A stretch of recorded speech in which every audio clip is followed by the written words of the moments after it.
ভাই হইছে? হ্যাঁ ভাই হয়েছে। ও আচ্ছা, তাহলে দেন ভাই, চুনাটা তাহলে শেষ পর্যন্ত লাগাই দিলাম। এলেন ভাই আপনার ফোন। কি রে, মোবাইলের অবস্থা এমন প্রতিবন্ধী কে? দেখি তো মোবাইল চালু হয়নি।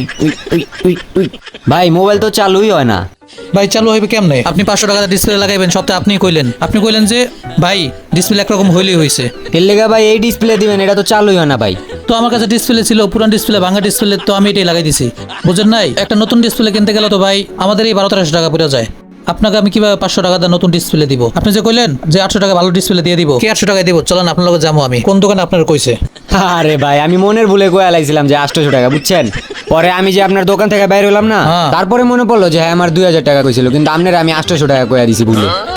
ও বুঝতে পারছি। তো এটা তো আপনি কইবেন আগে।